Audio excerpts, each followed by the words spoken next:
Hello, family.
तुम्ही बघू शकता की कढई थोडी घसरत होती, त्यामुळे मी पकडली होती आणि हे पहिले आपले मस्तपैकी गरमागरम स्लॉट एक स्लॉट झालेला आहे, एक आता व्हायचा बाकी आहे.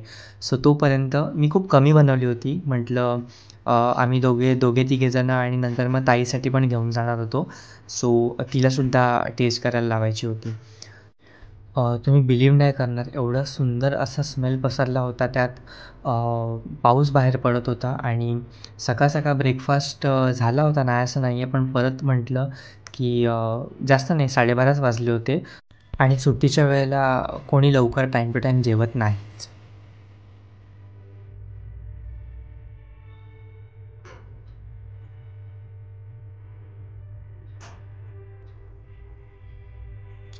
प्लीज गाईज कमेंटमध्ये सांगा, जर मी तुम्हाला नेक्स्ट कुठली तरी मला जर डिश तुम्हाला बघायची असेल किंवा मी कोणत्या काही डिश बनवेन तर ऑफकोर्स मी ब्लॉगमध्ये टाकेनच. पण तुम्हाला कोणती डिश मी बनवू असं वाटतं तर प्लीज मला कमेंटमध्ये सांगा.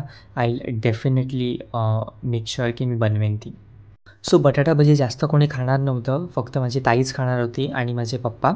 सो कांदा भजी थोडी जास्त बनवली, म्हटलं कांदा भजीचे फॅन जास्त आहेत, इन्क्लुडिंग माझे जीजू ॲज वेल. तर मग कांदा भजी मस्तपैकी अशी मॅरिनेशन बोलू शकता तुम्ही. हे थोडा वेळ ठेवावं लागतं कारण मग ते तोपर्यंत व्यवस्थित ते आत मॅरिनेट होत नाही. सो आपला फायनली भजीचा स्लॉट झालेला आहे. आपण आता थोड्या वेळाने टाकणार आहोत कांदा भजी.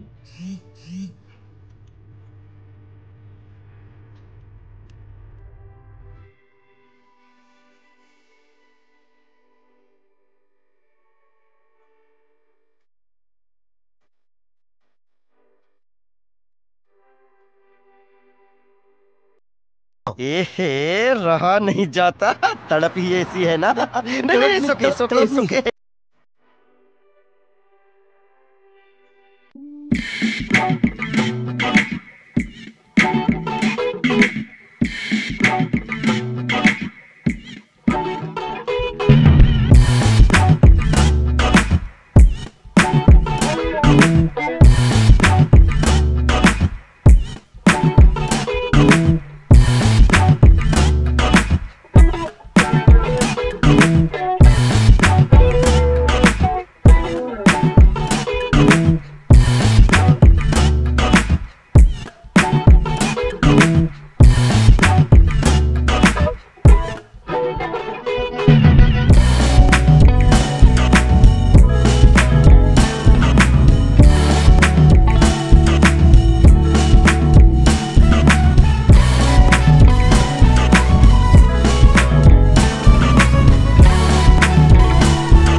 आणि अंदाज बघून म्हणजे जवळजवळ आमच्याकडे 4 माणसं खाणार होती. सो त्याच्या अंदाजानुसार तुम्ही तुमच्या अंदाजानुसार सुद्धा टाकू शकता.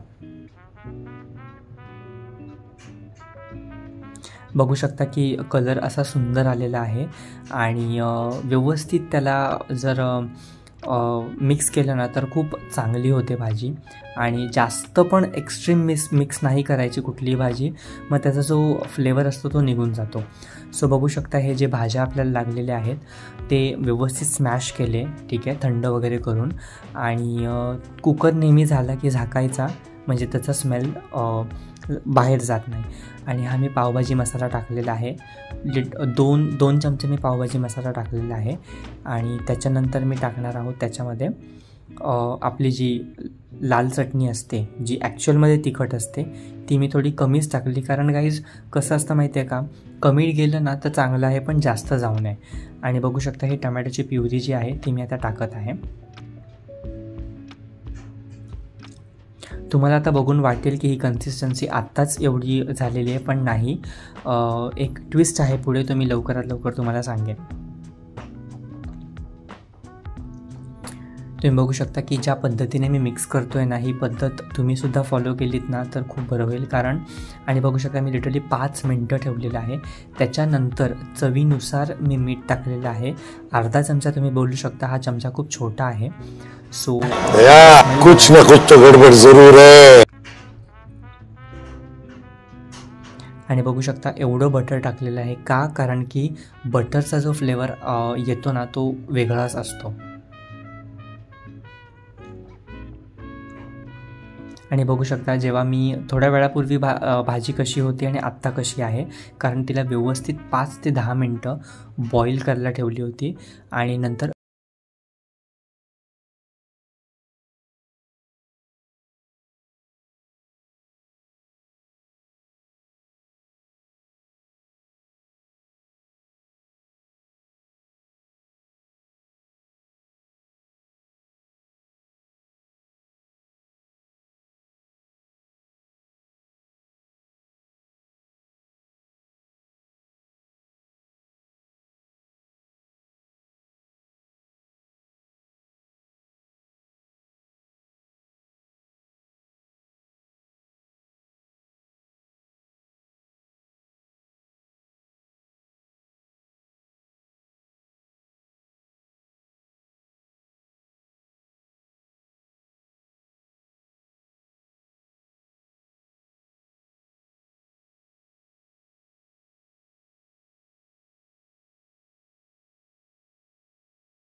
पण मिनटं मी खूप बोललो.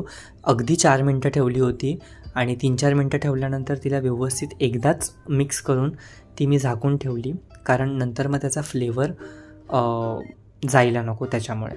बघू शकता मस्तपैकी अशी उकळी आलेली आहे. म्हणजे समजू शकतात सगळ्याचे की आपली भाजी झालेली आहे. मी केलेला गॅस आहे बंद आणि त्याच्यावरती मस्तपैकी आपण आता झाकण झाकून पुढचे पाव जे आहेत ते गरम करणार आहोत.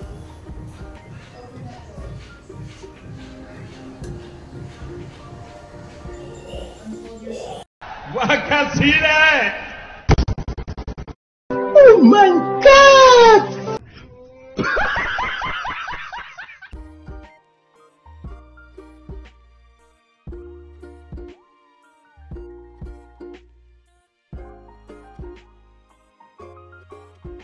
सो हे सगळे पाव भाजून झालेले आहेत आणि मी आता ऑन द वे निघणार आहोत पहिले टेस्ट करायला ताईकडे.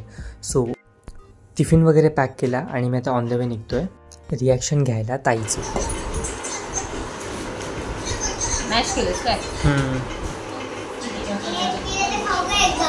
पैसा ही पैसा होगा.